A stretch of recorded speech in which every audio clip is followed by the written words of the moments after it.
l'identité nationale, déjà on se rappelle que Nicolas Sarkozy et ses ministres ont lancé un débat là-dessus il y a 1 an ou 2. Débat d'ailleurs duquel n'est absolument rien sorti, si ce n'est la phrase de Besson, son ministre, selon laquelle la France n'était ni un peuple, ni une culture, ni une langue, ni rien du tout. En fait, la France n'est rien pour ces ministres de droite. Donc là, on se rappelle que de ça, de ce débat qui a été totalement inutile. Alors, qu'est-ce que l'identité nationale, justement? Qu'est-ce que c'est que la France? La France est à la fois une nation et une patrie. C'est les deux. La nation, c'est un concept qui vient traditionnellement de la gauche et qui a été aujourd'hui abandonné par la gauche. Et la patrie, c'est une notion qui vient traditionnellement de la droite et qui a été abandonnée par la droite aujourd'hui. La France, c'est les deux. C'est le syncrétisme de cette notion de nation et cette notion de patrie. Alors, la nation, c'est le fait que des hommes s'assemblent autour d'un projet commun de liberté. Car l'idée même d'une nation, c'est lié à celui de la citoyenneté et donc aussi de la souveraineté et de la liberté.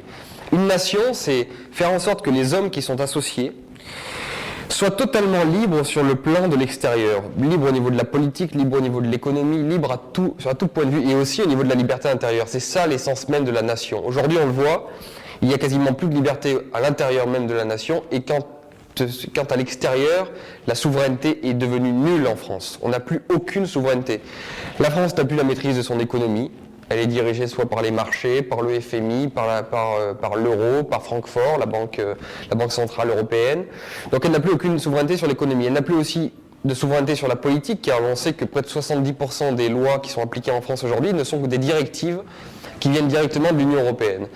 Elle n'a plus aucune liberté aussi au niveau de sa politique étrangère, dictée par les Américains, dictée par l'OTAN. Donc la nation française n'est plus une nation parce qu'elle a perdu son essence, à savoir la liberté. Et donc la gauche, qui est totalement toujours du côté des mondialistes, toujours du côté de l'Union européenne, de l'or et tout ça, ce sont des gens qui viennent de la gauche, eh bien a trahi même ce concept même de nation, qui est un concept pourtant qui vient de la gauche. La France est une nation, mais c'est aussi une patrie.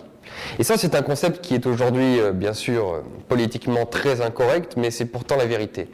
La France, c'est avant tout un peuple, des peuples, je dirais, qui, associés dans l'histoire, ont créé cette singularité magnifique et truculente qui s'appelle la France. C'est des Occitans, c'est des Bretons, c'est des Alsaciens.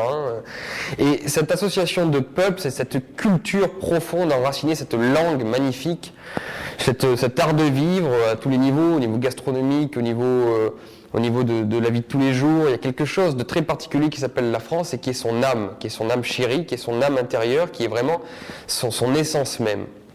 Eh bien, cette patrie-là, ce peuple, cette culture est en voie de disparition. Et à l'époque, la droite était censée incarner cette notion de patrie.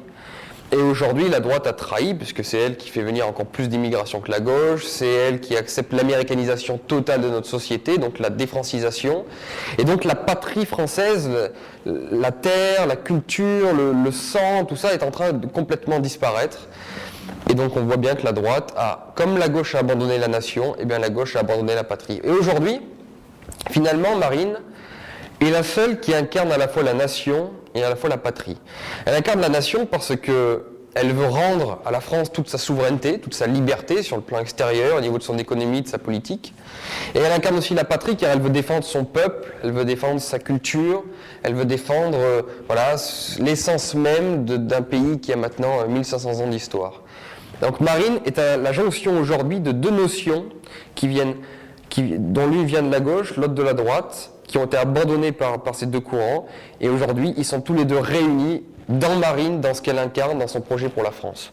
Alors Malraux disait qu'il appelait Français tous les Français qui ne veulent pas que la France meure, et vu que la France est une nation et une patrie, eh bien on peut considérer que finalement d'après la maxime de Malraux, que je trouve très belle et très vraie, eh bien ceux qui soutiennent Marine seraient les derniers Français en quelque sorte.